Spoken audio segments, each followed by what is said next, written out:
Okay, another best of 5 series. More Heroes of the Storm, everybody. Go next against Inting for Ruby. We have the Playday number 4 on the Masters Clash. And I gotta say, this is going to be good, because we have a lot of really cool series this Playday in particular. Because slowly but steadily, you know, it shapes a little bit up where the teams are in the standings. And there's a couple of surprises. Soundless, for example, and the position that they currently hold in the ranking is definitely something that I didn't really expect, considering that they now also went up against some of the better teams. But this is an interesting one here for sure, because Go Next and Inting for Ruby are two of the teams that I've been talking about a lot, especially Inting for Ruby. They are the team that always feels like they are a little bit new to all of this. They played in the amateur scene for a long time in Heroes Lounge, Division 1, but now they started to participate in more tournaments and also in the Masters Clash, and they made it into the top 8 of Europe. But as you could see in the previous weeks, and also in some of the other tournaments, they got their asses kicked quite a bit. Now, on the other hand, they played on the first 3 play days pretty much against the powerhouses in the rankings, and therefore they didn't win a single map just yet. Go Next, they only secured themselves a single map victory, so both of the teams are very much so down at the bottom of the standings, 7th and 8th place. But again, with all the experience that Inting for Ruby gathered and had the chance to gather in the first few play days, they had also an opportunity to prepare for this match. Because this is the really important one. If Inting for Ruby can take Go Next down, then they will move slowly up in the standings. And that's going to be super important for them. So this is really one of the games that will determine a bit who is going to be the Red Lantern in the rankings, who's going to be the one that is going to get dropped down to the 8th place. Is Inting for Ruby able to surpass Go Next, yes or no? So that's going to be super important here to find out. And I'm a little bit excited for it, because I expect that we're going to see some fireworks one way or another. And, well, for now, we got, again, bans on the supports quite heavily already. Sky Temple as an opening map. Also not quite the most common choice. Malfurion has a bit of an early lock-in here for Inting for Ruby, so Malfurion coming, of course, back in the meta after the recent patch quite significantly. Already before that, he was played with Tracer once or twice, but now we are seeing that composition way more often. We got Widow and Johanna, Cassia gets played by Kelvin. And for Go Next is, of course, also a bit of a weird one. I mean, you look over to their setup, and most of these guys are known, right? I mean, Blade, he played HGC, you got Wit, you got Kelvin over here, Skynox. So those are names that definitely ring a bell if you followed the European scene. Those are not the players that you've seen on any of the top teams necessarily, but those are players that definitely, you know, have a standing and they have experience. Whereas for Inting for Ruby, as I said, these guys are more so newcomers. I mean, Mind Talk on his Li Ming, he has this particular style here with the Cannoneer oftentimes coming in on the level 13. So they are the challengers. They're definitely the guys that are trying to bring a little bit of fresh blood in here. But in comes the Zeratul pick, and we got a Tyrael even for Fish. So I think this is the first time that Fish did not pick Uther as Uther wasn't banned. This is literally the first time. Every single time before, when Uther was available, Fish immediately had an insta-lock on him. Now, Stukov gets also taken. We got a pretty nice setup. If you follow, if you start with a Blessed Shield, you come in with Stukov, and then you drop the damage with Cassia. But, well, time will tell what else we're going to get now, as we're heading into the last pick for Inting for Ruby to kick off game number 1 in this best of 5 series. So what are they gonna lock in terms of side lane potential here? Well, and it is Blaze. The good old Tyrael Blaze combo has been played in HGC back in the days. Double layer of defense with the Sanctification and the Bunker. Let's see if they can pull it off. Sky Temple, Go Next against Inting for Ruby, everybody. Let's head straight into the first game. Game number 1, Sky Temple. Go Next on the left side with Wit on Johanna, Kelvin on Cassia, Blade on Diva, Zero on Zeratul, and Skynox on Stukov. Now, some of you might have already picked up on it during the draft, but Zero is new on the team. He replaces Starzerk, who apparently quit the team and doesn't play therefore for Go Next any longer. So Zero is taken, well, is currently being tried out by them. We got on the right side of the map, Inting for Ruby with Nox on Malfurion, the Fish on Tyrael, Hat on Sylvanas, Wayfarer on Blaze, and Mind Talk is playing Li Ming. But that, by the way, is Baby Houdini, Wayfarer with the other account here. So, down at the bottom of the map, the Sylvanas sneaky setup on the structures, as usual. Normally you get away with half a tower. They are already overstaying. I'm not really a fan of how long they took. They really wanted to have that tower. They couldn't get it quite, but they're able to move away here. Now, the reason why I don't really like that play is because this particular If you stay this long that you can take the entire tower down, oftentimes you get punished by the rotation that flanks you. So if you want to avoid that, then either position someone over here that has some mobility or a tank that can sustain some damage and then easily move out, that flanks the plane, makes sure that you're not getting hit hard, or move away after you have roughly 50% of the HP eliminated if you don't have vision on the opponent. Because if not, then this can really backfire against you. And honestly, it has backfired in the past against Inting for Ruby. So playing it a bit safer in a situation like this might generally be the better choice. In this case, it works out for them. So they are able to take the entire tower down. And that's a nice lead. That's initially a pretty nice move to make. On top of this, we of course have the camps now taken. The 1 minute mark has passed, so that means both of the siege giants get claimed right away. Up at the top, a 1 versus 1 setup between Blade and Baby Houdini on his Blaze. And in the middle of the map, they are still playing this one out too. Wit is of course using his wave clear on Jojo to try and take this out, but thanks to the shield that we're seeing from Teriel, he's now ready and good to go. The level 1, the Emerald Dreams, as so often, that's one of the reasons why we're having Malfurion back to business right now. And it's just camp after camp. So very clean rotations between the lanes, nobody really going for super early on aggression. Zero is currently looking to see if he can maybe get a drop on someone. If someone steps too far out, is a bit low, and he can jump in, connect some shots. But so far, it's just the normal early game nibbling that we're seeing here. Well, with that exception here, this is actually a potential kill. They could get the kill, and they nearly got it. He barely makes it through, and that was 4 heroes against 1, so very tricky situation for Blaze. But of course that also means that the top side finds himself in a similar situation, where we now have 4 heroes moving in, and the big difference is that Inting for Ruby has a Sylvanas. So if you have a bit of extra time left on those structures, you can easily disable them, and then get a murderous amount of damage in with that camp. Now the problem for them is that the reaction is there, and GoNex is already pushing this away. But still, that's a wall. That's also 2 towers likely gonna fall here. A bit of experience was lost in the middle, but they still generally have a lead in XP, so that is pretty sexy. Nice move against Sylvanas though, and that's a kill. The problem is that Blade all goes down too, so that's a kill exchange between the 2 teams. And yep, easy peasy, ladies and gentlemen. Middle of the map, Wit and Wayfarer are currently duking it out Hazard style, but at the top, where we have the first temple now fully controlled by Inting for Ruby, it means that they get an easy fort here. They took the wall down with the help of the camp and Sylvanas, and unless this is contested and pushed back, it means that the top one is gonna fall. So structurally speaking, Inting for Ruby has taken a slight lead. And I've been talking about how in the early matches that they played in the Masters Clash, they got their butt kicked more than once because they went up against the top teams in Europe. But it also helps them, of course, to get some extra XP in competitive play on that level, and maybe figure out a few things that they can get away with in the future, and other things that they have to fine-tune a little bit before they can use them in a fight. And we'll see throughout this best of 5 if that's the case. Now the fort at the top side is nearly down, and even moving a hero in would be enough. But Zeratul is now playing it out against Blaze. Up here, Kelvin is a little bit low. So is Wit. Both of them take good damage as Had is now coming in from the side and connects more damage with Sylvanas. There's still a few shots to be had. And in comes the explosion. Uh-oh, that's a dead Tyrael. The fish is about to go down. And he gets some damage in, but not nearly enough. So the last few shots are fired. This one is still in play. Down at the bottom, they're still trying to get some extra shots in. And structurally speaking, there's good damage that Inting for Ruby dished out. And at the top, I mean, let's be honest, that fort is so low. Whenever Li Ming or Sylvanas make like any kind of move towards it, it's just down. You land one combo here and this thing is gone. And there it is. Bam. One orb connects and goodbye. Now we got our normal Might of the Nerazim build for Zeratul as he completes his level 1 quest. Still a few shots fired, so the blue team has now taken the final shots on both of those temples. But the structural lead still goes to Inting for Ruby.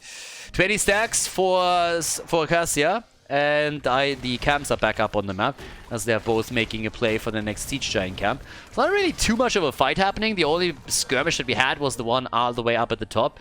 Besides that, not really a whole lot of action here. But now that everybody is still making their moves over, Wit is already sitting tight. Careful, there comes a little bit of an attack. Mind Talk.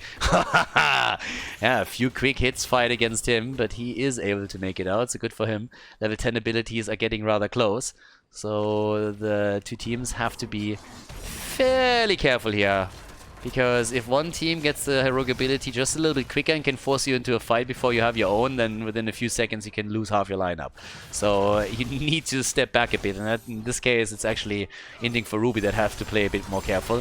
Might of the Nerazim is in, and here comes the level 10 on both sides, which gives us, of course, the Sanctification. So there we go, all the way towards the top. There's our play already being made. They're trying to go for the next little play here against, yep, the next camp. One down on the left side. Very likely the same is going to happen. Yep, they're going to go for this one too. Yeah, it's time to party.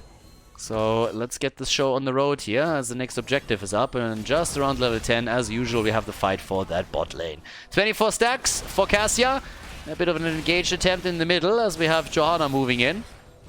But it's all now about, first of all, the top lane and which one of these two bad boys is going to win it here. It's kind of interesting also that we don't have a global. I mean, this is a typical map where you have normally globals roaming around with Falstad, Dehaka being played again. I mean, we've seen a lot of Vikings, Abathar, some Moro has been played on this map. There's plenty. Brightwing on top of that too. So there's actually quite a few heroes that you can play here, but none of the teams has gone into any global setup now. And Inting for Ruby at least holds initially the control over this, which also means that they're about to burn down this fountain. And once that's gone, that means that there's no sustain, but there's the blessed shield and the Valkyrie follow-up against Li Ming, which leads to a quick kill on her. Damage dealer down. And that is just the start into that team fight that Go Next needed to take control over the bottom objective. So, job well done. 3 kills to 1. And Go Next is currently starting. I mean, they are leading this a little bit. There's still that fort, of course, at the top that was eliminated, and that's the biggest problem for Go Next. But they are slowly but steadily starting to take control of this. They are the ones currently pushing the agenda and forcing Inting for Ruby to react, which is exactly the position that you want to be in. Now, of course, ideally, they would also try and draw even in structures, but that's exactly what they're doing at the bot lane now. And they're about to take that fort. With Blaze in the mid lane, there's just no way they're going to give up on this one. You can... well, maybe...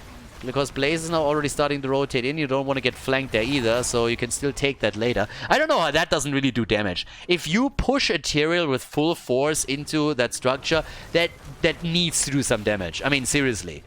That is at least a broken wall or something. So how that doesn't really chip into, I will never understand. That, on the other hand, I definitely can understand. There's another kill against Tyrael, and he goes for the value, baby. Gets the explosion. Malfurion is dead too, though. So that's the 2-for-1 trade as both lose their support. And with the help of D.Va, they again push them away. But the camp has been taken.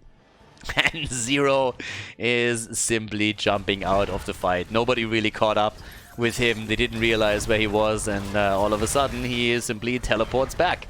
That's one way to get out of the fight, I suppose. 5 kills to 2, 9 minutes into the game. And, yep, Cassia at the bottom now with 31 stacks.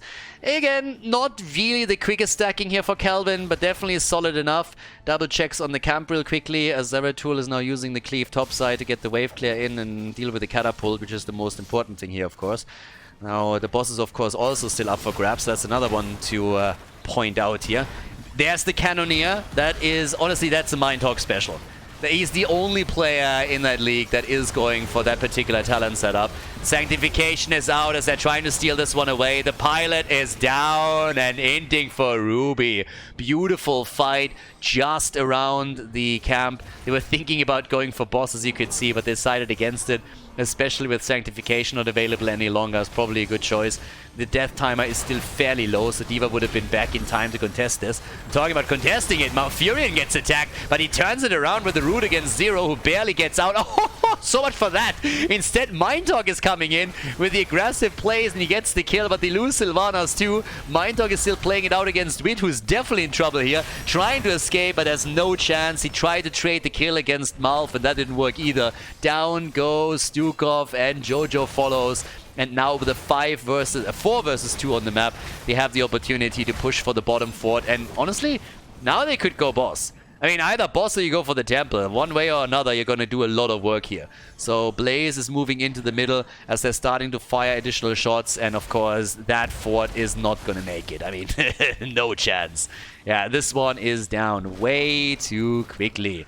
Bottom of the map, Fish is holding this one easy peasy. And now since they control both of the temples, that's an enormous amount of damage against the structures. And also, of course, experience in their hands.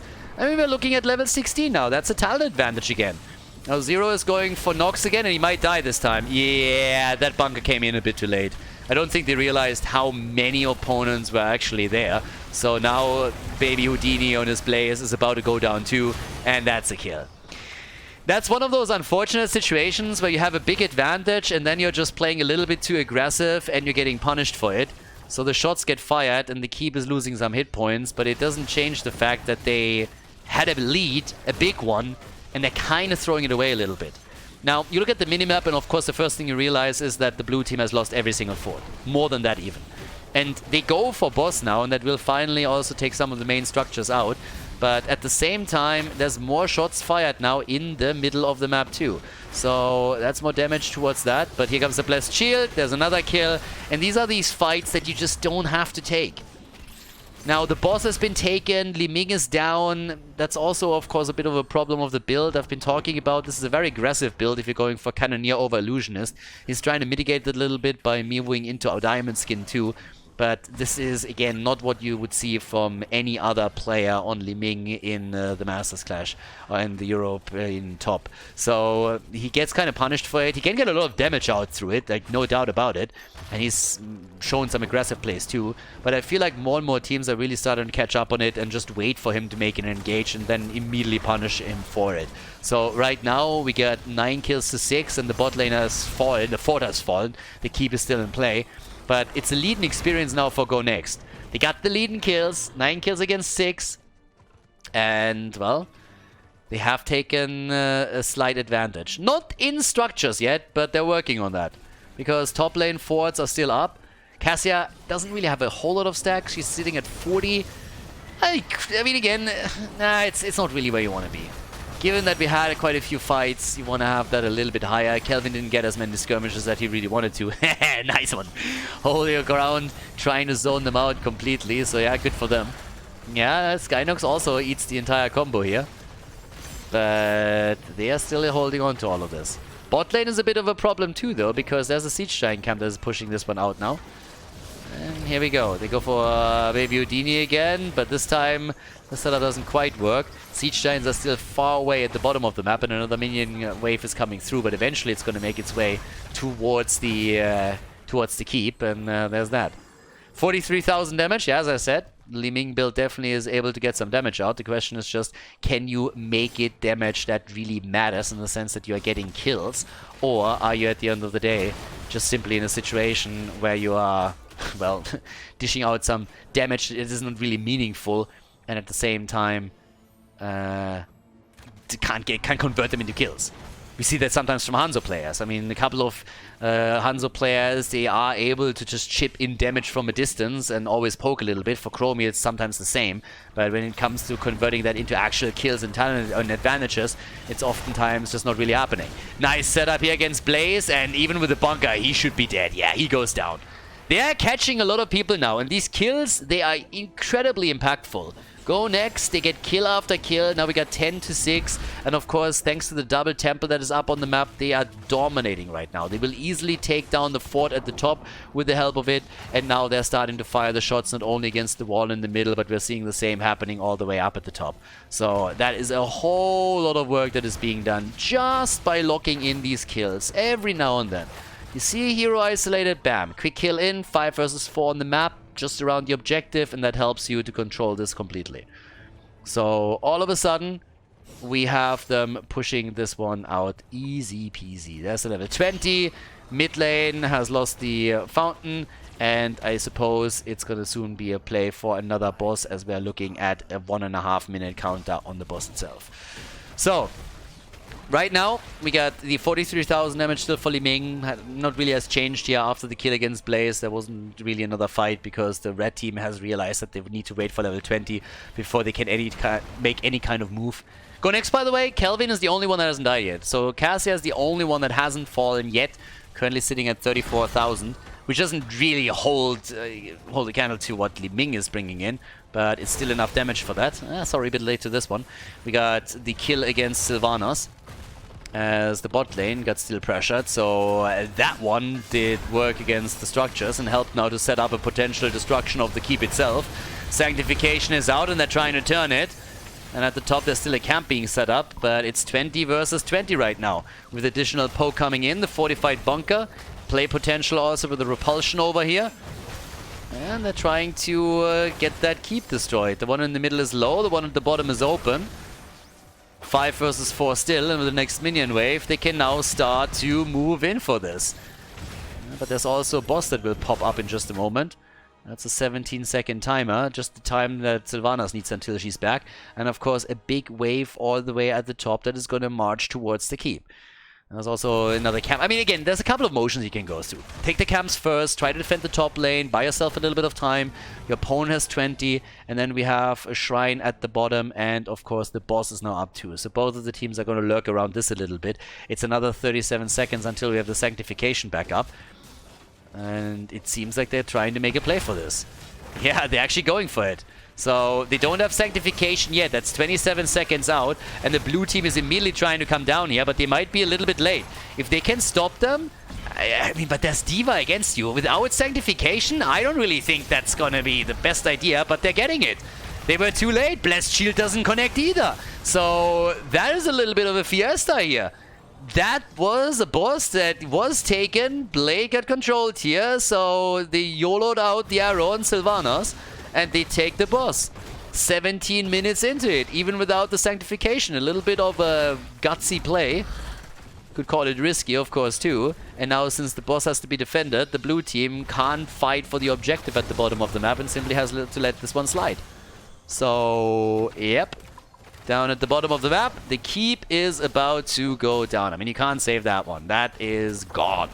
And I guess the core itself is not really going to take any damage as the boss is moving in.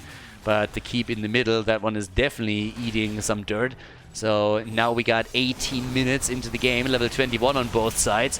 And here comes the play. Once more for Li Ming as they're trying to make the jump on her. Mind Talk is a little bit low, but everybody else is here too. And Malfurion gets isolated completely, and that's an easy kill as Malf gets blown up. And that's, of course, beautiful for Go Next. Eliminating the support early on in the fight. Sanctification is out too. And they're starting to chase them hard. With Zeratul slowly but steadily following up. Everybody's so low over here. But they get away. Now as Zeratul is moving in, it's kind of noteworthy that at the top a big wave has pushed through this. Now they're making a play for the keep in the middle. I mean, all of the structures are just totally exposed here. There's still a Templar, a few shots remaining at the bottom. This is only game number 1, but the keep is down. And, well, they could easily make the play for the bot lane. That's a couple of shots left. It's not really too much, but they can also steal the camp away. 52,000 damage now for Cassia. And the party continues here as Jojo is making her way onto the objective. 64,000 damage now for Chromie. But again, you gotta get those kills. And currently, that's not the case. Now, the keep is likely going to... Actually, can they take this? It's gonna be close. I think it's gonna survive, though. Shots are being fired, and the keep still stands. Keep is still standing. Mind Talk is trying to set something up here. And with the Iron Skin, he moves out. And again, the Valkyrie, but this time straight up into the bunker. Blaze was able to survive, but he has the Blessed Shield, and that's the end of Nox. Oh, is it? Oh, he survives. What? Zeratul is the one that dies. Zeratul goes down as Malfurion survives. Malfurion just sitting here. I'm still standing. Yeah, yeah, yeah. And instead we got the kill against Zeratul. So all of a sudden it's the red team that is on it that's chasing them. There's no boss up, so they can't do anything with that. But they can at least go for another keep here. I'm not quite sure if they would really think about going core at this point. It's kind of unlikely given that there's still 4 heroes against them. But if they move into the middle, they can either try to YOLO in for this one. The problem is, of course, that they don't have any kind of minion support. So if they really want to go for it, then they have to take a huge risk here. They have Sylvanas, but as you can see already, with 4 heroes defending, they're slowing this down very, very quickly. Another Sylvanas move as they're moving in for it, but the defense is ready, and they're doing what they can. Bam! There comes D.Va, but yeah, she's just buying time. Buying time for Zeratul, and they gotta fall back. It's a bit tricky. So instead, we got now 3 catapults that slowly make it towards the core. 1, 2, 3, and we're 21 minutes into the game. This is gonna hurt a little bit. So, yeah, minion waves are coming out, but I think they can save it before the shield is down completely, as everybody else comes in. We got the double temple now activating, of course, too. And off we go. Easy peasy right here with another camp. 80 stacks for Cassia now. 21 minutes into the game. D.Va is pushing out the bot lane. And as both of the teams are going for their camp, we are heading straight into the next objective phase. Which technically, I mean, honestly, if you look at the map a little bit, this could be the end of multiple keeps here. The first few shots are already getting fired, and if the red team is able to hold this for just a bit longer, the keep in the middle is already gone, and they could easily rotate someone towards the top side too to make a similar play. So this is likely going to end the game. For one team or the other, the game is going to end here. Both of them are very, very close. It's toe-to-toe, more or less. Mindtalk gets attacked again. Zeratul has Li Ming's number. Or at least he wants it. He's coming in with one cheesy line after another, trying to follow her here. But he's getting sniffed out time and time again, and apparently it's no time for stalkers over here. Zeratul is trying what he can, but is there a kill? Yes, it's Sylvanas that dies. Li Ming gets attacked. Zeratul wants to make a play, is looking for Li Ming, gets a bit of damage in, but Zero needs to be very, very careful here. Jumps away once again at a big party, straight up in the middle as they're coming in with another quick ult on the move from Stukov to follow it up. They kill against Blaze as Zeratul comes in with a final hit, and that's 2 heroes down for the red team, and that immediately triggers a move towards that middle. 5 versus 3. Zeratul jumping around already, just prepping up for the push for core. Should probably take that keep down anyways, honestly.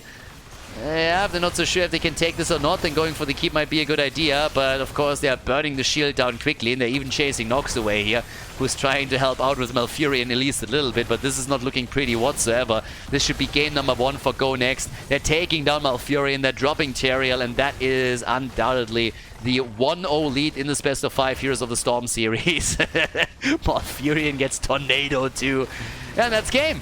That is game. They take down Li Ming, and with that, we have our lead in this best of 5 for Go Next. Nicely done. Victory on Sky Temple for the team in blue. Before we head into game number 2, make sure that you subscribe to the channel if you haven't done it yet, so you don't miss out on any future content here on Khaldor TV. Okay, well, let's go, everybody. We got the 1-0 lead so far. Job well done by Go Next. I mean, they got the lead in the series, so good for them. But there were a couple of moments on both sides that were a little bit dicey, I'd say. So right now we got the quick ban on Lucio, so that's the first thing that comes in here. But yeah, Tomb, definitely an interesting map because it was the map choice of the loser. And that's something that has happened a couple of times now already, where Inting for Ruby came in and is one of the few teams that breaks the mold in regards to what they want to do with map pick or first pick, first ban. And they go for the map pick here pretty early. So right now the big question is just, can they make this work? Is that something where they can actually come in and say, all right, we have a strategy prepared for Tomb that allows us to just win this one, tie the series, and that continued from there? Or are they going to lose this one as well? Because normally teams are really, really valuing going into a first pick, first ban instead of picking the map. And I think the last time that Inting for Ruby made that particular move, they actually made it against against the Hardos, which was definitely a bit of a mistake because the Hardos are just absolutely brutal when it comes to playing on Tomb of the Spider Queen, so that was definitely an issue.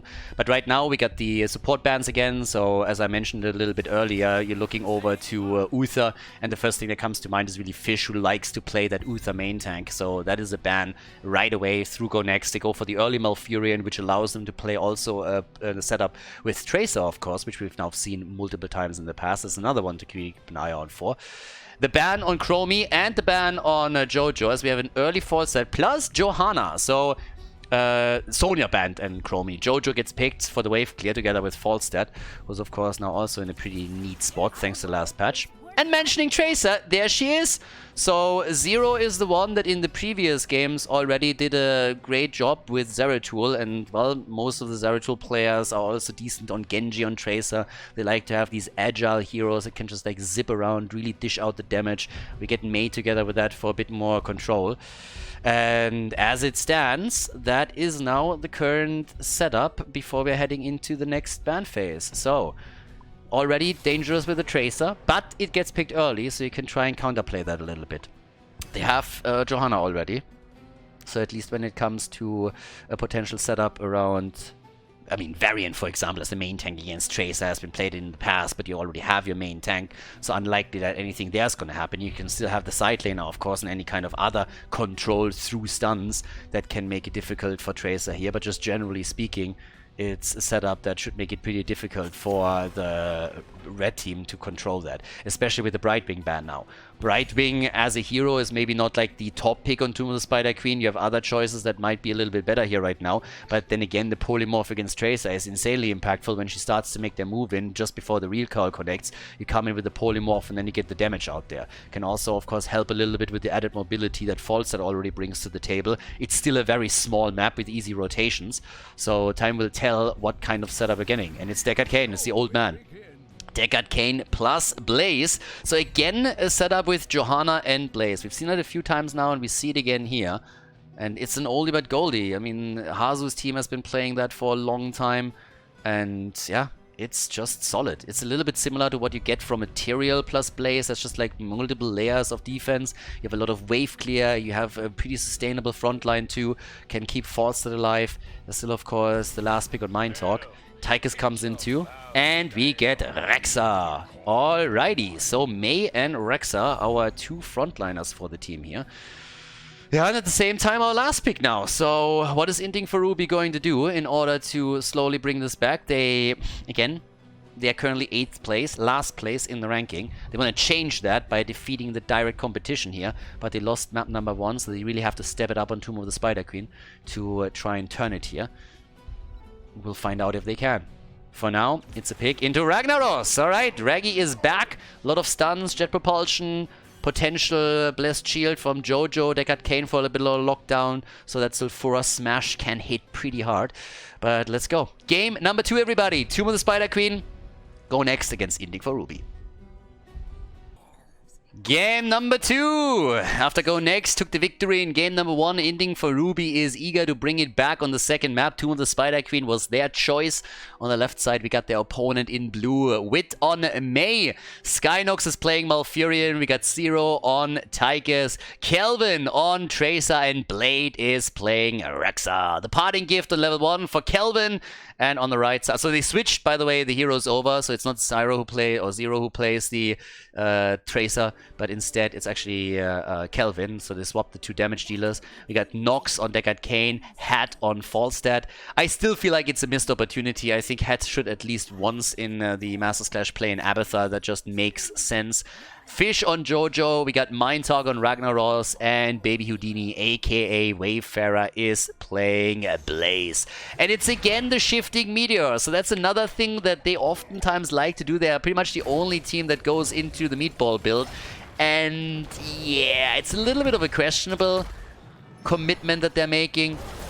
Now, I guess for some people, they really like that there's a bit of a different style that gets played by Inting for Ruby, but to be absolutely honest with you, they're not really all that successful with it. Now, it's always a bit difficult to tell because they also have less experience than others, but especially in the situation that they are in, it would probably make sense to look a little bit more towards Chris, towards Nick and other players that have shown us Ragnaros this season and what kind of style they employ and how they use that hero. So, at this point, Mycog is still playing with what he showed us in other matches. I think the last time that he played Ragnaros was actually on Inferno Shrines.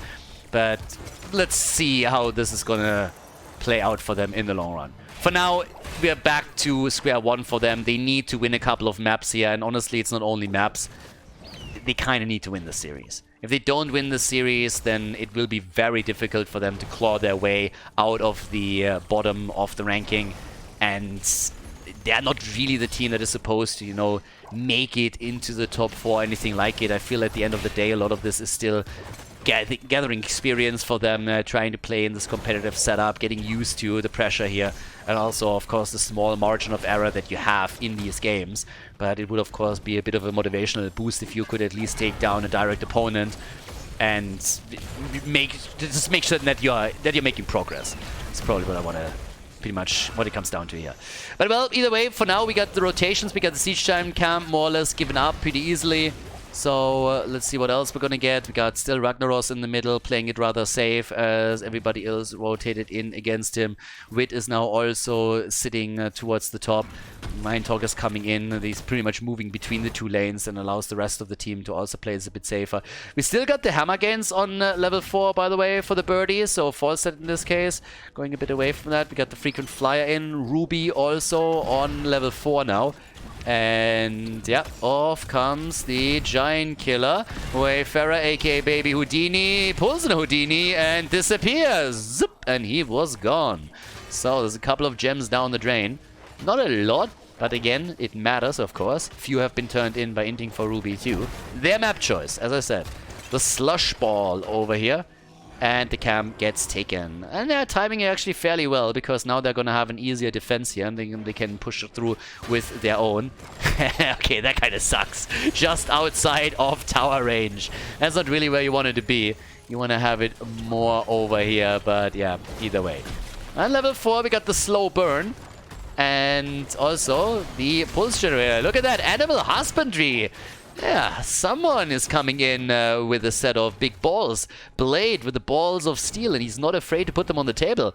That's a map that is fantastic for any kind of globe talent, because he can get easy rotations between lanes and get the extra globes. But he just says, you know what, guys? I just decided that I'm just not going to die this game. I tried it. I don't like it. Dying, it's not for me. I'm gonna stay alive, and I'm gonna go all in on that animal husbandry. They are not gonna kill me. So yeah, Blade, off you go. Let's see if he can make that work, or if eventually he is going to eat dirt in this one. Yeah, that's gonna be the big one. We're gonna keep a bit of an eye on all of this, of course, as you can see at the bottom left, and see how many additional hit points he's gonna get here. But well, let's have a look. For now, the level 7 talents kicked in for the blue team, which gives them, of course, a slight advantage. That's one of the reasons why the red team had to fall back a little bit and give them space, and therefore we are nearing a turn in for Go Next. They had 41 gems delivered already, and just now with the level 7 talent, Inting for Ruby is slowly starting to retake that position. But here we go. Bottom of the map, there's already Blade. He would love to turn a few more gems. Misha with the body block, with the stun as the jet propulsion is about to be hit, and that's nearly another kill. Oh boy, yeah, that got scary. That got real scary. If the team didn't rotate, that would have been a problem. The bird, on the other hand, gets also attacked, but the blue web weavers are now coming down, as Go Next has just turned in the final gem right here. Okay, grenade build continues. Yeah, meatball continues too with the molten power. So we're going full Sweden style over here. It's probably not quite fair. I mean, again, when we're talking about the meatball build, we could also call that the IKEA build. Even though IKEA is a little bit more known for the hot dogs that they have. But either way, Blaze is down one way or another. Fact is, though, that I don't really know any Swedish players that actually play that style. So there's that. The fish is barely getting away, and I mean, he has this 32 gems, so he recovered some, but they are really under pressure. And Ragnaros is already going for the Molten Core here, so he's going for the easy defense in the middle. At the top lane, he's also helping out, and Wit is trying to push that through, but we have another push coming through the bottom of the map as 4 of the heroes of Go Next are trying to assist the Web Weaver in an attempt to not only take the fountain down, but also nibble away the hit points of the fort itself. And they're doing pretty well on this one too. So, yeah, let's go. All the way up at the top. That's already our little setup against the wall. This one's down in the middle of the map. Ragnaros! Careful. Yeah, that could have been... I mean, guys, look at the mini-map and look at the damage. They got all the walls, they got 2 out of the 3 fountains, and they dropped the hit points of the bottom fort. Now, they didn't take any of the major structures out on the outer line of defense, but that is still noteworthy. That's a lot of damage. That's a great setup. So, yeah, that is, at this point, heroic abilities in their hands. Wit is on the run, though, but he should be able to make it out here. Yeah, and here comes the wall. They're trying to force the fight. Already a little bit of a slow. The old man, he was already slow enough, but that's a kill. Down he goes. Deckard Kane is in pain as he bites the dust, and that is 3 kills to 0, and a pretty dominant position in the middle of the map now for Go Next. Now, they don't have enough gems yet for a turn-in, but they are only 5 short of getting another one. At least we got level 10 abilities on both sides now, so Inting for Ruby, they have a chance to fight, but they need to wait for the old geezer to make it back into this one. The Boomer is not ready yet. Sulfuras is of course in, so now with the Blessed Shield and the potential follow-ups on it, you can technically start to get a couple of kills in.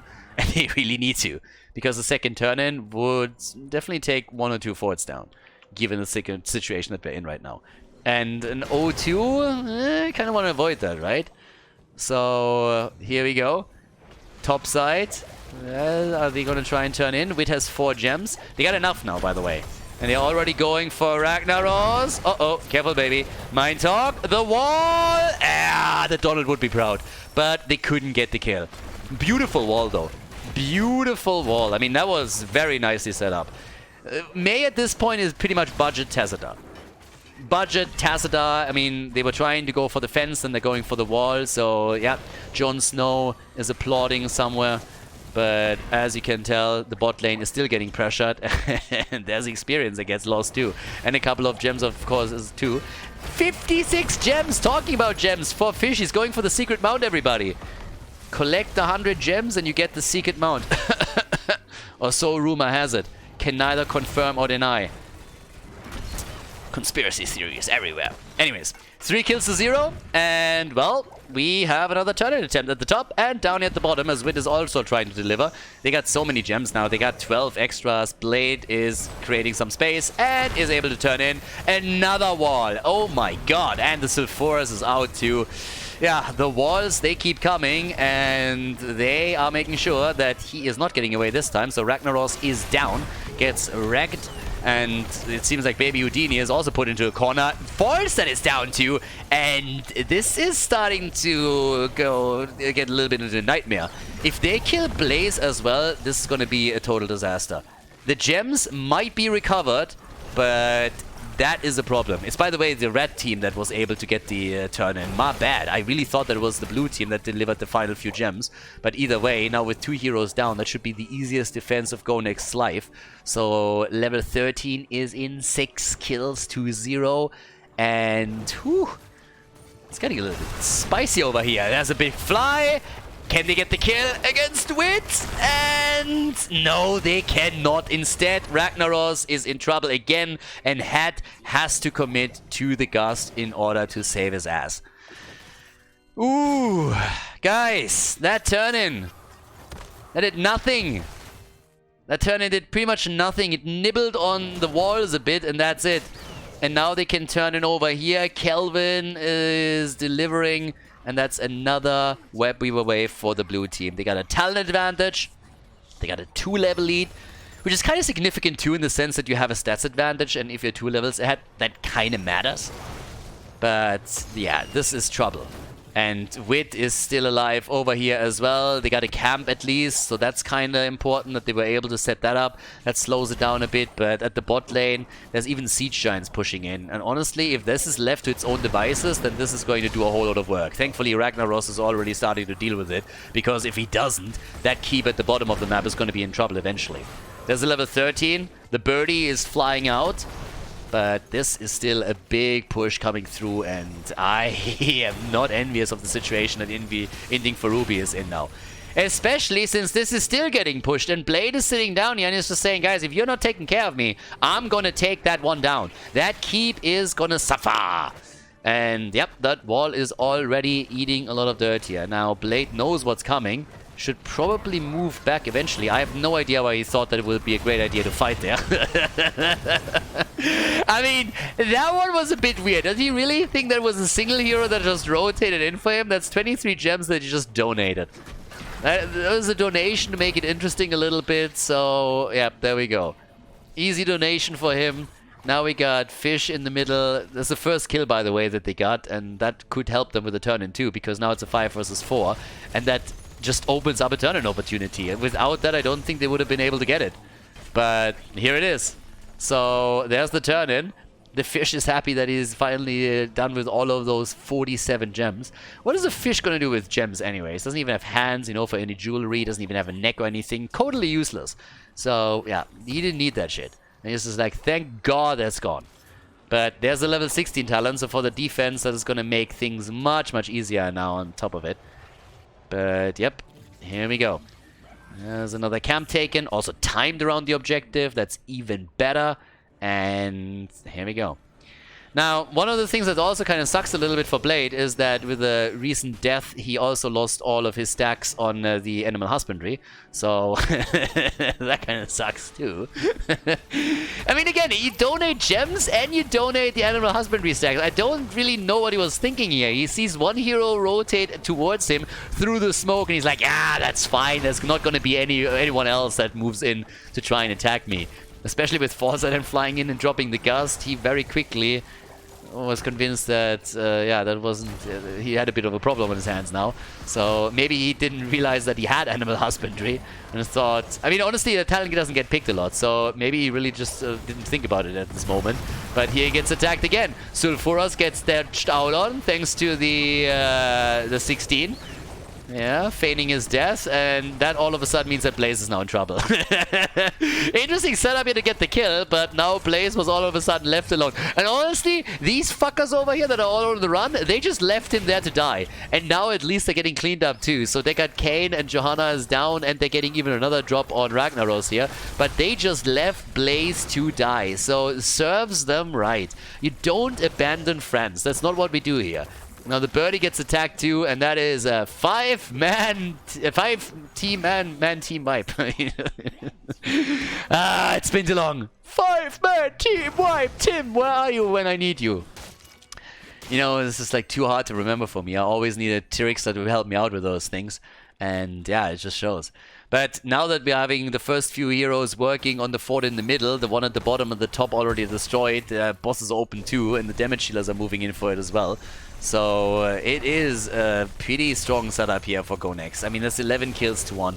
And the main reason why I'm honestly a little bit disappointed here is because if you go for the map choice, you know, you kind of feel that a team really needs to have that map locked down cold, you know? And it doesn't really seem that way. The meatball build is not really delivering too much. We got currently Ragnaros on the 22k, Foresight has 24,000, but now you got the boss that gets even timed at the top, plus the camp coming through. Meaning the top lane is going to be an absolute beatdown. And the other lanes are of course pushing as well. So this is really tricky, especially considering that we are now 3 levels ahead on the side of Go Next.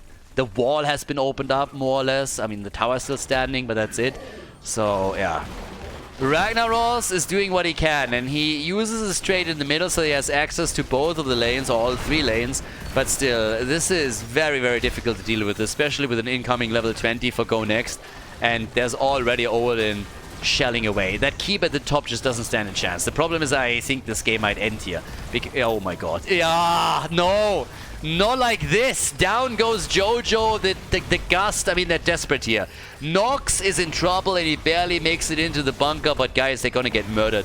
Bot lane Keep is in trouble, mid lane Keep is in trouble, top lane Keep has already fallen. The level 20 is in. They dropped the old man, or they're about to. Here comes at least a Sulfuras. That was a good one, but it's still Blaze who dies. Meatball nearly gets the kill. Tracer is down. Maybe they can save this after all. Now, the Keep at the bottom has now fallen, and the one in the middle is also taking damage. The core is taking damage too, but they get the kill on Mei. But everything here is dead and falling, and it's an absolute disaster for them. I mean, core is even going to take a little bit more damage, isn't it? So it's down to 72% just as they barely save it. But all of the keeps are gone with the exception of the middle. And yeah, this is just rough. 13 to 3 kills. Woo! Tracer hasn't even taken a talent yet. So, yep. And by the way, this catapult has taken off another 20%. 20% through one catapult that they didn't see. One catapult that slipped their attention, and yep, it takes down 20% on the core. Alright, so for now we got still the 2-level lead, we still get Mei back in time, and right now the only thing that you can do if you're the red team is you're YOLOing. You gotta YOLO, and you gotta YOLO hard.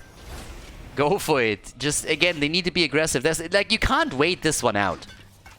You just can't. Totally impossible. You gotta make your play. You gotta go aggressive. Yes, I know they have a talent advantage. But at this point, that's not something you can really take into account anymore. I guess you can play it a little bit slow in the sense that there's currently no turn-in available for Go Next. But honestly, if they just push now, then you're going to lose ground one way or another. Camp is up for down for another 3 minutes. They're pushing the lanes out. I mean, they have more gems than the red team. They lost way too many. And here they come. They come through with their ult, pushing for keep. And there's catapult pressure on every single lane. And since the blue team has not lost a single fort yet, there's continuous catapult pressure with every single wave. So Ragnaros is trying to go for the trade to save this one. But down at the bottom, Wit is pushing this out a little bit. The trade is already gone. It saved them the keep, at least for now. But the situation hasn't really changed all that much. There's still catapults coming in on every single lane. They're going in with their ults again. There's already the bunker. Misha down, but more damage. Jojo is dead. Gets crushed here. Tracer came in with a final blow. Mei isn't even here. Mei is down at the bottom of the map, escorting more waves in as they're trying to not only go for keep, but core. 43,000 damage from Tychus, who hasn't died in this game yet. 46,000 for Ragnaros. The damage numbers are nice, but it doesn't really help you. His trade, of course, did a huge amount of work, but it's not really doing anything in terms of kills. They only got 3 in this entire game. Hat is trying to change things a little bit, but even he can do very little with false stat. The last keep has fallen. There's now going to be continuous pressure on every lane against them. Level 20 or no level 20, it doesn't matter anymore. Blaze is down, and you just don't get any relief here. This is checkmate. This is simply checkmate. Unless there's a 5-man wipe now, there's absolutely no chance to come back into this. This is a 2-0 lead for Go Next. It's just no denying that anymore. I mean, you would really have to intentionally int hard in order to lose this now. With catapults on every single lane, I mean, just look at how much damage they already do. This is game. This is going to be the 2-0. Go Next is taking a big lead in this best of 5 series against Inting for Ruby. Nicely done as they lock in the victory on Tomb of the Spider Queen.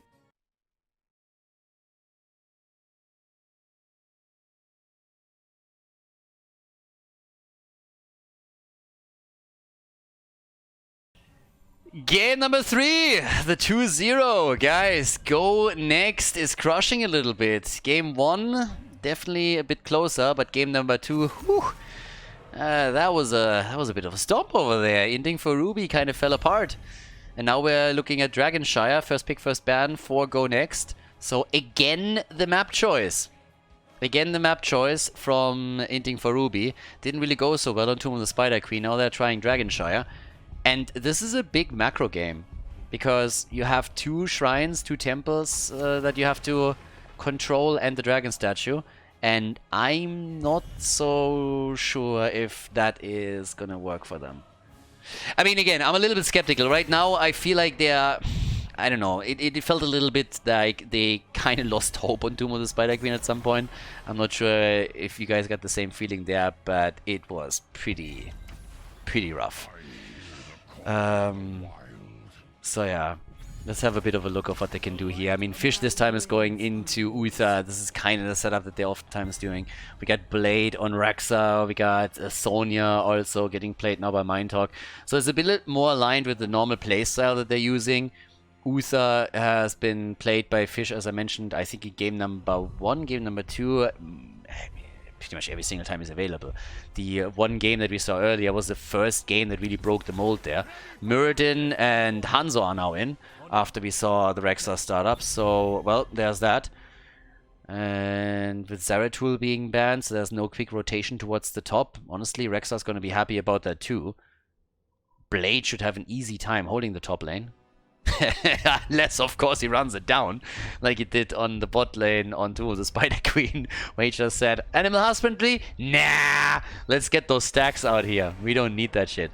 So, now we got Stukov in as a quick ban against them. I mean, there's still plenty up. I'll even wait a little bit. So let's see. Let's see first what Inting Ruby is gonna get here. But yeah. Right now, I mean, honestly, on the ban side, you got their main tank. Support gets choked out a little bit. They already have Uther. They're going to take another support, and then you have 4 supports banned. They're going to end up with the Lily pick over here. I don't think they're going to go that far down the rabbit hole, but yeah, there's of course still a couple around here. I mean, Deckard Cain is still up. You have Anduin up. We've seen White Mane being played. Ana is up. So yeah, we're not running out of supports anytime soon. But let's see what the game plan is. So far, the Birdie hasn't been taken yet either. So you still got a couple of globals around. The Haka is in and there's Ana. So an Uther-Ana composition that they currently have. And yep. Let's have a bit of a look on the last picks, because right now they need to make their choice on the support as well. Which could be Deckard Cain, as I said, but there's a few others around too. Dehaka, Sonya, Uther, that is a frontline now, so Hat is going to be the only real damage dealer. I mean, again, Sonya dishes out a lot of damage, of course, too. Real damage dealer in the sense that we have a range damage dealer. You can come in with Ana and her Eye of Horus, but there's Karazim and Falstad. I'm actually a bit shocked that Falstad gets banned as gets picked as the last pick. This is kind of amazing me. This is Dragonshire after all. So it's a little bit nuts. But then again, Baby Houdini likes to play his Dehaka, so when it comes to globals, I guess that's the preferred pick for them. But let's see what Hat's gonna do. Because guys, this is it. You have to bring it back here. If you lose with a 3-0, that's the worst case scenario. It's literally the worst case scenario. You go up against the direct competitor and you don't even take a map. So Cassia gets picked.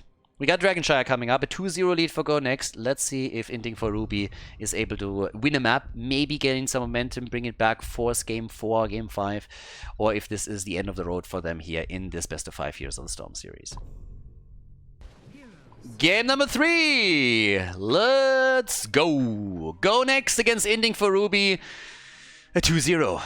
They could win the series without losing a single map, and that would, of course, for Go Next be the ideal setup here. They had a pretty rough time so far in this season. They won only a single map, but maybe there's an opportunity right now of what they can do here. Because on the left side, we currently have Wit on Muradin, we got Zero on Falstad, Kelvin on Hanzo, Skynox on Karazim, and the Blade is playing Rexa. Yeah, and on the right side of the map, there's currently Mindhawk on Sonya. We got Uther on, played by Fish. Nox on Ana. Cassia is getting played by Hat. And Baby Houdini is currently playing Dehaka in this, as usual.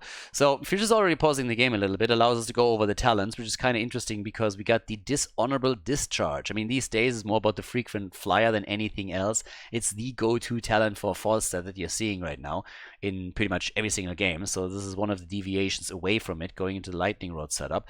When it comes to Kharazim, I kind of want to use this as a bit of a public service announcement, because for some reason, every single time that Iron Fist get picked on the Kharazim, there's honestly every time, no matter if it's on Twitch or YouTube, a couple of people that are coming in saying like, wait a second, why is he going into that talent? Guys, this is the standard talent.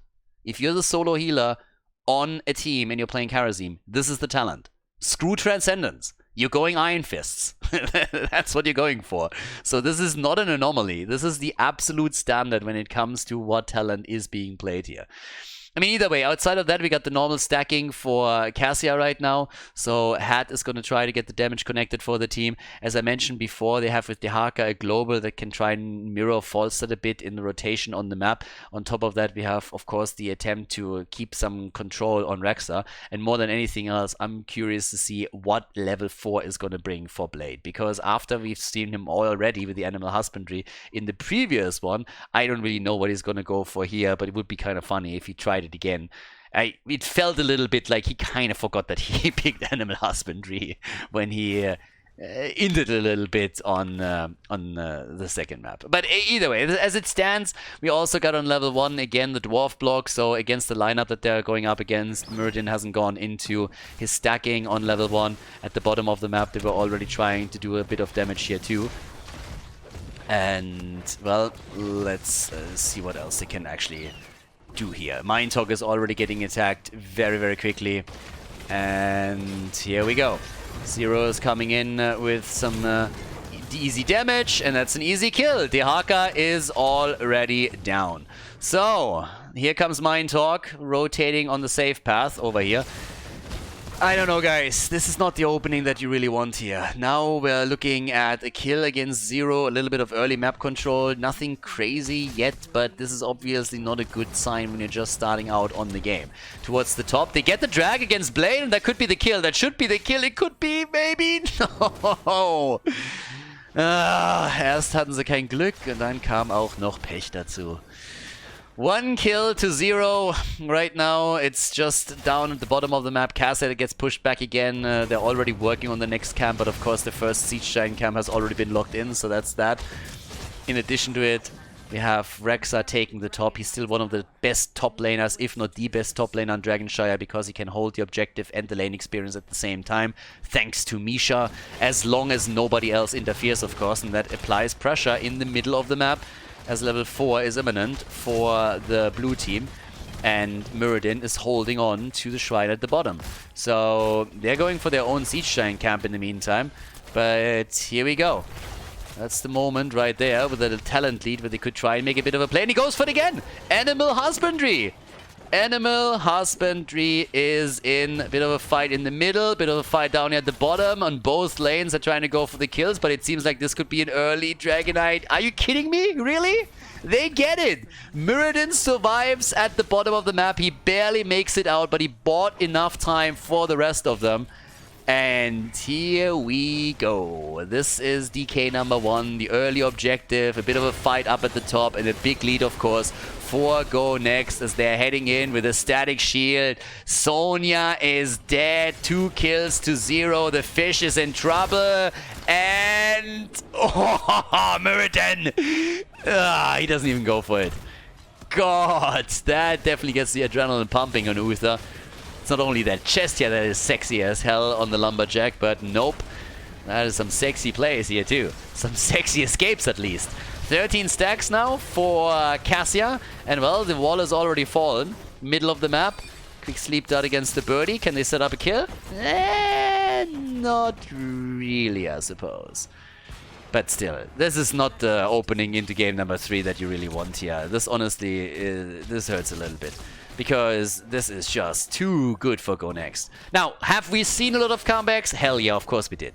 But this is still a little bit risky and tricky, because now you're already a talent behind, right? It's only a half-level lead, but it's a talent disadvantage that you have, and that means that the level 10, if nothing else happens until then, nothing big, is also going to kick in for the blue team a little bit quicker. They already used the talent advantage to try and get themselves camped down here, but he gets invaded aggressively. They have everybody down here, which means that Rex has a lot of wiggle room now at the top, as he's all alone there. Full on build with a charged up now also in on the level 7. We got, in addition to that, the Guardian of Ancient Kings. And yeah, it's party time. Guardian of Ancient Kings also, yeah, well, kind of interesting. There's not really that much. I mean, could have gone into also just a bit of a cleanse out. But for now, it's, yeah, level 7 on both sides. It's nearly a level lead, though, because there's a bit of experience that was already lost up at the top, as Baby Houdini is now moving in. Of course, they're going for the additional camps again. In terms of the damage output, it's nothing crazy yet. I mean, we're only 4.5 minutes into the game, but they're going for Ana. Stormbolt connects, and, well, that is nearly a kill against Nox. Wow. Nearly taken down. And Falstad, he is slowly starting to get the top damage here. Currently, it's still Karazim who holds it together with Cassia. Cassia is also, of course, starting to stack this one out. And talking about Cassia, Hat is actually in trouble down here, and in quite a bit of it, but the rest of the team is now coming in to help out. And here they go. Falstad moves out, and that is kill number 1 for Inting for Ruby. They get the bald guy, and they get the one with a beard too. Actually, as it happens, both of them have a beard. All the beards go down. Karazim, Falstad, and Muradin all get murdered. I mean, I don't really know what's going on here, but apparently Inting for Ruby doesn't know beards. Doesn't like beards, so it's a little bit weird. They nearly caught up in experience too. Misha is holding line. Misha sitting there is like, not on my watch. You're not gonna get that Dragonite. That guy's mine. So yeah, 10 versus 10. They get the talent actually at the exact same time. Now we got Leap. Muradin is already hopping forward slowly and is trying to control this. Yeah, Baby Houdini gets interrupted, and that of course means the top side, the temple, is now also about to be taken. So good for him. And off we go. That is the chance for another drag. Oh, that drag! Yep, the Haka coming in, trying to make a play there, but that got close. That got really, really close. Okay, so we got the Palm this time. Nice. Normally more of a 7-sided strike setup. And the Haymaker! Okay. Haymaker and Palm. I don't know how serious Go Next takes this at this point. Every single time I see a Haymaker, I kind of feel I'm back on the North American server. But Muradin is going to try to Haymaker them over. For now, he's going to jump out here. But yeah, the thing is, you shouldn't really take games too lightly. We've seen a couple of teams already that didn't take game 3 when they had a 2-0 lead too serious, but as I pointed out, it's a lot about map wins too. But they are definitely having a little bit of fun here, and that little bowling attempt that we saw from Muradin nearly landed a kill on Cassia. How about kills? I mean, it's not the only thing that where we see aggression. Up at the top, it's a similar picture. Both of the teams have now just skirmishes all over the place between the teams. And yeah, the 30 stacks that come together here for Cassia are not too shabby either. But up top side, here we go. Muradin is nearly done. Falstad is about to fly. The fish isn't ready at the bottom. Where's the gas? There it is. They're isolating 2. Nano boost on Cassia. And Muradin didn't hit the stun, but Hanzo definitely connected it. And Anna's about to go down. Still, Cassia with the Divine Shield might get a counter kill. Oh! Hat gets murdered by the birdie. And there's the palm on the monk. Yeah, a good monk palms himself. But he still dies. So the Haka came in with the kill. It's an absolute bloodbath down here. They are turning this into a graveyard as Mind Talk is making it out of the fight. Wow, he actually got away. But they're losing a bit of ground. And the Haka is now rotated back into the middle.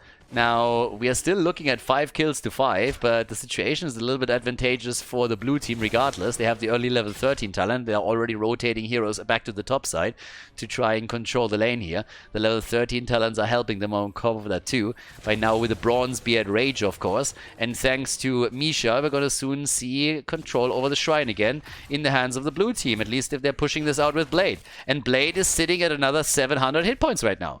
So he has nearly an additional 800 hit points thanks to the level 4 talent that he connected with. So he's starting to get... he's becoming a little bit of a beast here. 13 to 13 now. Rotation down to the bottom of the map again. Nice connect on Hanzo, but he survives. And Skynox is ready to help him out. Yeah, bit of a trap at the top against Dehaka, and he finds himself on the wrong side of this map. Yeah, not where he wants to be. Big arrow from the bottom of the map, and the kill against Cassia. Nice. And now, of course, everybody else of the blue team is also moving towards the middle in order to help out in the team fight here. That could very well lead to another Dragonite that gets taken. So, yep, they're making the plays. 22,000 damage are in for Hanzo. And here's the Dragonite. The birdie taking it. Yeah, the chicken turning into a big-ass dragon with a huge battle axe. Everybody's moving bot side. They want that fort. And honestly, for just a moment, I thought they might get Mind Talk too. And it got kind of close. He needs to be a little bit careful here, because if he gets attacked... By the way, look at Muradin. Muradin is soloing the middle. He's like, I got this. I got this. Easy. Has to deal with Uther, though. Beard boys are going up against each other. And yeah, that's the fort at the bot lane. And to be fair, Muradin is nearly taking the one in the middle too. I mean, he's just soloing that shit right now. He's trying to help out the top lane, I suppose, as Wayfarer gets stunned out. And here comes the dwarf! Stormbolt, yeah, well, not quite on target, but he's not alone. Everybody else is coming in too, and Dehaka can try and burrow away all he wants, but at the end of the day, he's going to die. Another Stormbolt connects, the arrow is a follow-up, the Haymaker kill against Uther. Sonya leaps out, and Anna gets melted away. Yeah, no chance for her here. That's unfortunate. Cam gets now stolen, of course. But yeah, the big arrow came through, and then the Haymaker kill. And they followed up with another kill on Anna as Sonya leapt away. Abandoned the rest of the team. 9 kills to 5, level 16 talents. And as we're still seeing some aggression at the top in an attempt to take the fort down, a couple of those made it through. They steal the siege giants away down here. And Muradin is just hopping around like a madman. Muradin is just doing his thing. 1,100 hit points now for Rexa. Rexa going with the Animal Husbandry, and he's at 1,100 extra hit points right now. So slowly but steadily, he's starting to become a bit of a massive tank here. Camp after camp gets taken. The entire map is pretty much painted blue. The level 16 talents are finally in for Inting for rubies, and now technically they can start to move out and finally do a little bit of damage as well. Maybe force another fight, but it doesn't change the fact that they lost every single fort. And they're already going in with another arrow from Kelvin. Another leap. Oh, and the Divine Shield had to be used to save Mind Talk here. And look at the minimap. Every lane gets pressured by camps now. They're all over the place. The exception of the mid lane, of course. Muradin with another big engage as he's looking for another Haymaker, but they are just crushing. And Falstad, he's flying topside. They're trying to go for Dehaka again, and there's just no way. No way for him to get away. The isolation is already in. Can he escape this one? I mean, he is pretty quick. He's pretty quick, but like, where are you going here? Yeah, there's the gas. The Zero's like, no, dude, that's not happening. That is not happening. I appreciate the effort. You get an A for that, but that's all that's happening. That's all that it is. That's an effort, and that's that. So 10 kills to 5, and go next. They are just looking way too good here right now. They take control over every single shrine. They take the bottom, and Muradin is in the middle. Wit is going for the Dragonite, and that is number 3. And they're just looking way too good. Sonya is dealing with the top lane. But damn, they're in trouble. Yeah, they are getting crushed right now. They're getting absolutely crushed. This is... it's a bit rough. I had high hopes for Inting for Ruby to at least win a map or two, but honestly, after game number 1, it kind of feels like they fell apart a bit on Tomb of the Spider Queen, and now they just don't have any foothold in this game. I mean, they have no control. It's like 2 level advantage, 5 kills ahead. I mean, they had one... Have you seen a single engage leap from Mind Talk? I think he used 3 in a row now to escape, as he was about to be ganked. So with nearly level 20 in the hands of Go Next, how do you stop this? It's kind of crazy. I mean, seriously. Now, there's another arrow. It connects with 3 of them.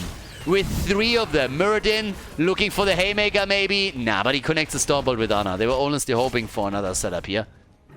But level 20 is going to be ready any moment now. Now, to be fair, the Dragonite didn't really do a whole lot, so there's at least that. But they are having some fun here. Also, quick update, you can see at the bottom left, 1,500 hit points nearly for Rexa, as he has his level 13. He's level 4. And they got the level 20, of course, now too. Bullseye is in.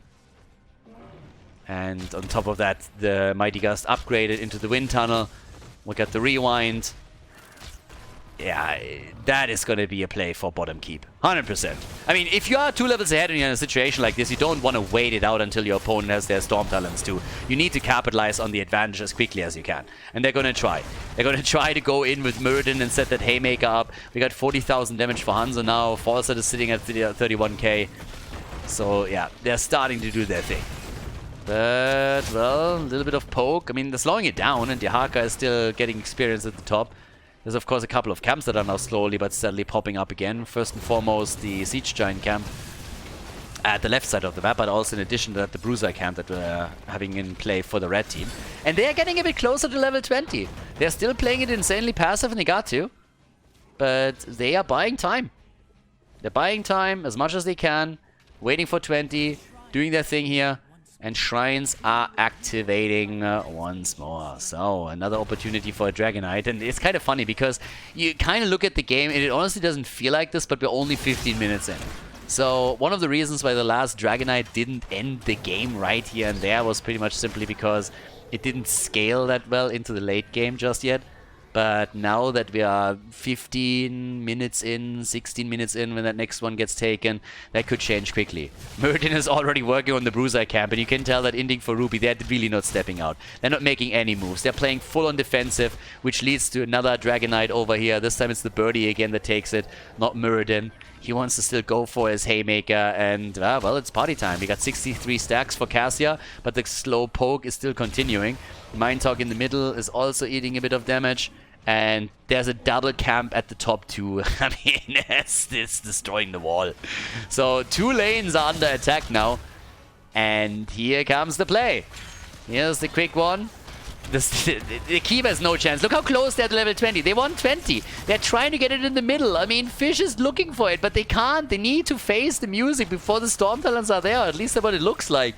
They are just so close, but they can't get the Storm Talons. And now they have to defend the core because the Dragonite is just wailing away at it. 1 hit at a time, and it seems like this is going to be a 3-0. Can they defend? The Dragonite is nearly defeated. There's the level 20. That's the team fight. This is the one that matters. They're stunned. They go for the leap. And the Palm denies the kill. The Palm on Falstad denies the kill. Cassia is still doing damage. Misha with a big stun. But the blue team is still alive. The core down to 79%, but it has survived. They have stopped it, at least for now. So the core is still fine. Here comes the Haka with a big play against Falstad, or at least the attempt of it. But they cannot get a kill. It's unbelievable. They just can't lock in another kill here, can they now? And the top lane hasn't suffered nearly as much damage as I thought. Cassia was there. Sorry, it was Sonya that defended it together with the towers. But now it's 20 versus 20, and they're still going for the fights. Muradin's jumping out again, doesn't have an avatar. And again, Ana is low, and Ana is down. Ana is dead. The Birdie is about to fly out. They're still making a play. Muradin is jumping all over the place. And the Falstad play from the back could now break their neck. Yeah, there's at least a kill against Hanzo, but it's Cassia that dies next. Fish gets slowly poked down and is eventually going to lose that battle, especially since we're now also having Misha jumping in. So Uther is down. We saw a kill against Karasim. I mean, it's all over the place right now. Fight after fight. Oh, there it is. There's the DH gold. Nice. And thanks to the redemption, we're going to get Fish back. So he's back to business. 8 kills to 5. They got 3 down on the other side. Is Inting for Ruby making a comeback? They're trying to go for Blade. No, Blade. Animal Husbandry. 2,000 hit points. Run. Misha, stun. He survives. Oh, the Haka. The Juke Master 2000. Run, baby, run. No, there's the vision. Oh, He's fading his death! And they're going for the Haka now. He's surviving it. He's actually surviving it. I can't believe it. Oh my god. 2,000 hit points. Saved. Saved. Oh my god. That was unbelievable. Oh, the Haka throwing the ult out, but he actually missed it. Haymaker is already out. Yeah, Mindtalk has to jump away again. Oh, the arrow. Barely dodging out. But the fight isn't over. Nano boosted Cassia. There's the Mighty Gust. Yeah, Rexa is moving down to the bottom of the map. Now there's obviously still the Dragon Knight pressure. So the game isn't really over yet. Hey, there's obviously a big lead for Go Next, but the game is not over yet. 93 stacks on Cassia also means that she is getting more and more damage out. Someone has to deal with that, by the way. Guys, please. That's 3 catapults. Okay, I guess the Haka is coming in for it. I was just about to say, if you lose to the Winions now, then I don't know what to tell you. Because they are burning the shield quickly, as you can see. So yeah, that is definitely necessary. That shield, whew. That was nearly down, but the Haka saving the day. The problem is that now there's a Dragon Knight up for grabs. Falster could also try to fly in. Rebind! Stormbolt! And yeah, unleashing the boars over here. But nobody is falling. And hello, catapult? Team? Team? ¿Qué pasa? What's happening here? That is way too much damage. One catapult. You can't let a catapult survive there. The minion wave will take it down, but that's a lot of points lost. How much was that? 17? Sonya is there too. And up at the top, another big push coming in. The keep is already down to 50% HP. But yeah, this is not looking pretty. There's another catapult that pushes through the bot lane that will eventually arrive there too. 100 stacks now for Cassia. Hat is getting good damage out, but guys, they're falling apart. The fort, the keep at the top, it's about to fall. There's another camp at the bottom that gets now set on his path. Storm bolts connecting all over the place, and they're trying to create some space here to make it impossible for Wayfarer to escape.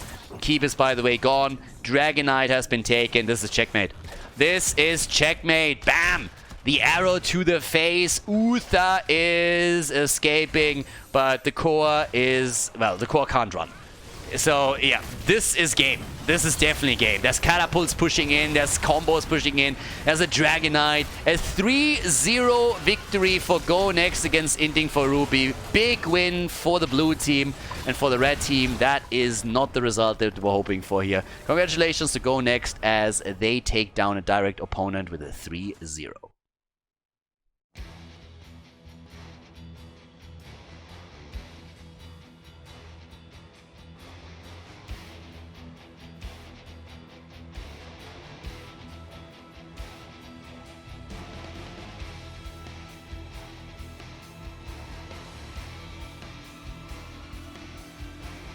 Thank you everybody for watching the video today. I hope that you enjoyed the show and the commentary. And keep in mind that the spoiler protection that is going to run for the rest of the video is made possible by all the support on patreon.com. So guys, if you want to support my work, if you want to help me start new projects and keep the spoiler protection in place, please consider heading over to patreon.com/Khaldor. There's also a link in the YouTube description, and check that out. Thanks in advance, and see you guys next time with more esports coverage here on Khaldor TV. Have a great day.